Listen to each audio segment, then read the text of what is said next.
ये ब्यूटीफुल सी Barbie doll cake हमने इसके थीम के साथ क्रिएट की है। उसके साथ स्टैंडिंग रोजेट्स कैसे बनाने हैं, टॉल केक को कैसे असेंबल करना है, इसकी परफेक्ट फिनिशिंग एंड डेकोरेशन कैसे करना है, हर एक बात मैंने आपके साथ इस वीडियो में शेयर की है। तो मैं चेतना आपका स्वागत करती हूँ चेतनास केक क्रिएशन में। वीडियो बहुत ही ज़्यादा इन्फॉर्मेटिव है, हेल्पफुल है, तो एक लाइक कर दीजिए और चैनल अभी तक सब्सक्राइब नहीं होगा तो वो भी कर दीजिए। Let's get started. So friends, यहाँ पर हम बात करते हैं पहले हमारे फ्लेवर की। तो ये हमारा बेसिक स्ट्रॉबेरी फ्लेवर केक था, तो मैंने स्पॉन्ज भी स्ट्रॉबेरी फ्लेवर के साथ ही बेक किया था। यहाँ पर हमने 2 बड़े स्पॉन्ज बेक किए थे। मेरे पास हाइटेड टीन नहीं था, दैट्स वाई मैंने यहाँ पर एक जो केक था ये ऑलमोस्ट 1 kg से कम था। दूसरा जो केक था मेरा वो मैंने ऑलमोस्ट 1 kg बेक किया था, क्योंकि ये मुझे यहाँ पर 1.5 kg का ऑर्डर था, बट इसे बाद में ये तय हुआ कि ये 1.25 से 2 किलो तक जाने वाला केक था। दैट्स वाई मैंने यहाँ पर जो पहले हमारा केक स्पॉन्ज था उसमें से 3 लेयर्स ही कट किए हैं। तीनों लेयर्स हमने थोड़ी मोटी रखी है, बिकॉज ये हमारा टॉल और हाइटेड केक जब बनता है ना फ्रेंड्स, तो नीचे की लेयर्स हमें थोड़ी सी थिक रखनी पड़ती है, नहीं तो ऊपर का वेट आने के बाद जो नीचे की लेयर्स है वो दबने लगती है, केक भी फिर दब जाता है या फिर गिर सकता है।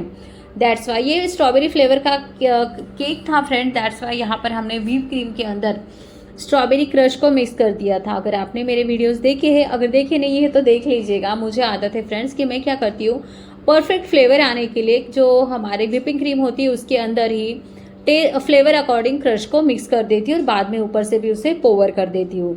तो इससे क्या होता है ना, हर एक बाइट में वो जो टेस्ट है परफेक्टली आ जाती है।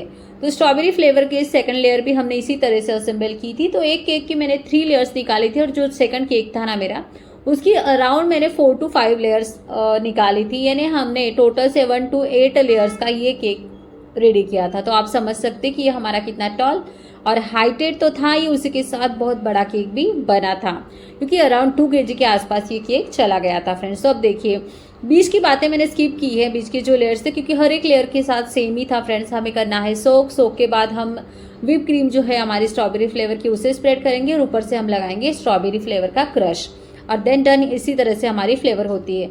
आप जो मैंने रेगुलर शुगर सिरप यूज़ किया है ना, तो अब ये हमारी लास्ट लेयर है फ्रेंड्स। तो आप देख सकते हैं कितना टॉल और हाइटेड केक हमारा ये बना है, और उसके साथ ये बहुत बड़ा भी दिख रहा था, इसीलिए कैमरा में कैप्चर नहीं हो पाया है, बट बाद में मैंने इसकी सेटिंग चेंज की है।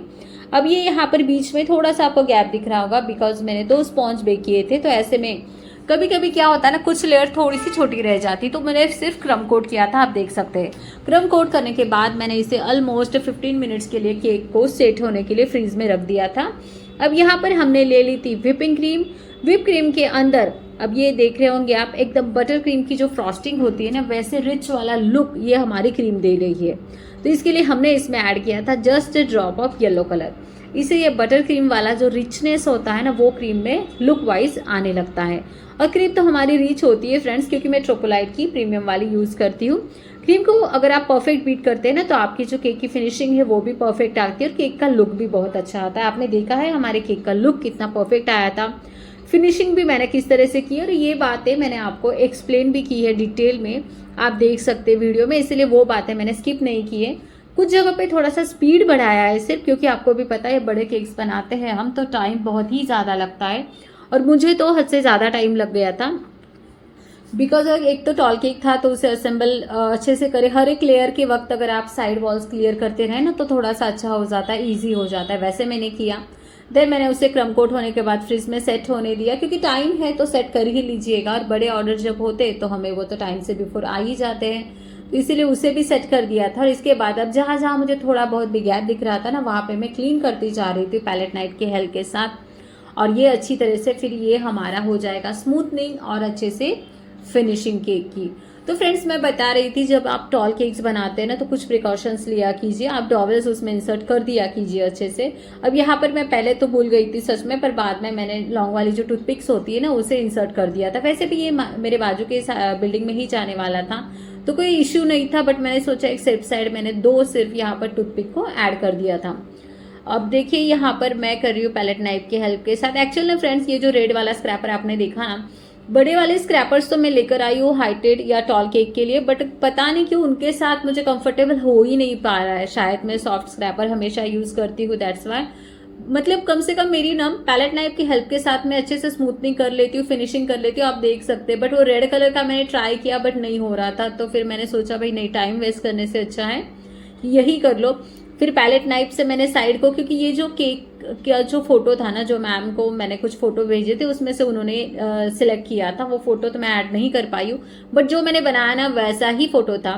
तो वो जब मतलब उसमें कम बारबीज थे, यहाँ पर हमने ज्यादा बारबीज। अब ये फ्रेंड्स फर्स्टली आप ये देख लीजिए, यहाँ पर मैंने व्हाइट चॉकलेट को मेल्ट कर यहाँ पर हमने जो रोजेट्स स्टैंडिंग रखे थे ना, उसके लिए हमें ये ऐसा करना पड़ता है। तो थिक से आपको ऐसे सर्कल्स बना लेने हैं, जैसे कुछ पॉप्सिकल के सर्कल वगैरह होते हैं ना, वैसे आप स्लिपिंग में एक डिस्क जैसा कहिए या फिर बिस्किट जैसा कहिए, ऐसे मैंने बनाकर उसके ऊपर मैंने टूथपिक को इंसर्ट कर दिया था। यानी अब ये हो जाएंगे कूल। ये मैं रेडी करूंगी। ऊपर से मुझे ना प्लेन नहीं दिख रहे थे एक्चुअली इसके ऊपर, तो वैसे भी हम रोजेट्स निकालने वाले, प्लेन की जरूरत नहीं था, पर मैंने सोचा कि फिनिशिंग में कर दूं तो थोड़ा अच्छा रहेगा।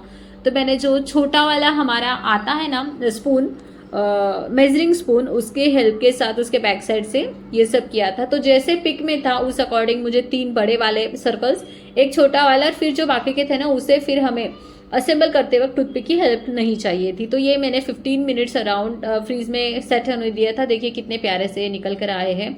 ये परफेक्टली ऐसे ही बने थे, इन द सेंस आप देख ही रहे कि ये कितने परफेक्ट बने हैं, कुछ भी लूज नहीं हुआ था। इसे मैंने टूथपिक नहीं लगाई थी बाकियों में, बिकॉज ऑफ मुझे ये सिर्फ केक पर प्लेस करने थे, दैट्स वाई। ये होने के बाद फिर अब यहाँ पर बारी आती है फ्रेंड्स इसके ऊपर रोजेट्स निकालने की। तो ये रोजेट निकाले हैं ना मैंने, ये N1 नोजल नहीं है, ये अलग टाइप का कुछ नोजल था, अलग ही स्टार्स थे, पर इसके ऊपर नंबर नहीं था, रैंडमली मैं लेकर आई थी। तो ये क्रीम जो है ना, ये आपको एक्स्ट्रा व्हिप करनी है, एक्स्ट्रा स्टिफ करनी है। ये रेगुलर जो क्रीम से मैंने जिससे कवर किया केक फिलिंग की, वो केक नहीं क्रीम नहीं थी। मैंने वापस से थोड़ी सी क्रीम को बीट कर लिया था, एक्स्ट्रा स्टिफ रखा था, यानी एक्स्ट्रा ज़्यादा उसे बीट किया कि स्टिफ होने दिया। देन उसे फ्रीज में वापस से सेट होने दिया क्रीम को भी। उसके बाद मैंने वापस उसे थोड़ा सा फेंट लिया, और फिर बाद में आप देख सकते हैं मैंने ऐसे जो हम रोजेट्स बनाते हैं ना, वैसे रोजेट्स बना लिए जैसे केक के पिक पर थे। और ये होने के बाद इसे मैंने वापस से 10 to 15 मिनट्स के लिए फ्रीज में कूल होने दिया था। अब बारी आती है देखिए केक असेंबलिंग की। तो मैंने कहा ना आपको, मैंने यहाँ पर 2 टूथपिक ऐड कर दी थी, और ये जो बारबी ओलिवा है उसकी प्रिंट्स निकलवाया गया था, क्योंकि ना स्टिकर्स मुझे बिल्कुल नहीं मिल रहे थे। तो बहुत घूम फिर के बहुत हैरान हुई थी मैं एक दिन इसके लिए। उसके बाद फिर ये अलग अलग टाइप के स्टिकर्स और ये सब जुगाड़ मुझे करना पड़ा था, वो परचेज किए, कुछ असेंबल किए अच्छे से, और ऐसे करके हम रेडी कर रहे थे ये केक। अब यहाँ पर हमें लाडो रानी ये नाम लिखना था, तो वो फॉन्डेंट के साथ रेडी किया था। मैम ने मुझे हर एक बात बताई थी, उन्हें जैसे चाहिए था उस अकॉर्डिंग। और केक पिक में कम थी बारबीज, पर उन्हें एक्स्ट्रा चाहिए तो फिर मैंने अलग अलग एंगल से एक्स्ट्रा वाली जो बारबीज थी उन्हें कस्टमाइजेशन के तौर पर फिर रेडी किया था। जो बेटी थी बर्थडे गर्ल थी, उनका 6th बर्थडे था, तो इसलिए 6 नंबर का टॉपर स्टिकर के साथ हमने रेडी किया था। तो फ्रेंड ये कस्टमाइजेशन था। देन हमने नोजल वर्क किया था पिंक कलर की व्हिप क्रीम के साथ। ये छोटा स्टार नोजल है, उस पर नंबर नहीं था फ्रेंड्स। तो ये सारा वर्क हमने कंप्लीट किया है। पिंक और व्हाइट कलर के स्प्रिंकलर यूज किए थे बड़े वाले, और व्हाइट पर्ल्स का भी मैंने यहाँ पर यूज किया है। स्प्रिंकलर मैंने नहीं दिखाया कैसे स्प्रिंकल किए, बिकॉज उस वीडियो बहुत ज़्यादा लंबा हो रहा था friends, that's why. I hope हर एक बात आपको समझ आई होगी, किस तरह से रोजेट्स को रेडी करना है, उन्हें स्टैंड कैसे करना है, कौन से टेक्निक्स आपको यूज़ करनी है। सो मैंने हर एक बात आपको डिटेल में एक्सप्लेन की है। तो वीडियो को कर दीजिए लाइक, चैनल को कर दीजिए subscribe, and keep learning, happy baking, and thanks for watching friends. मिलते हैं ऐसे ही नए इंटरेस्टिंग वीडियो, रेसिपी और डेकोरेशन के साथ।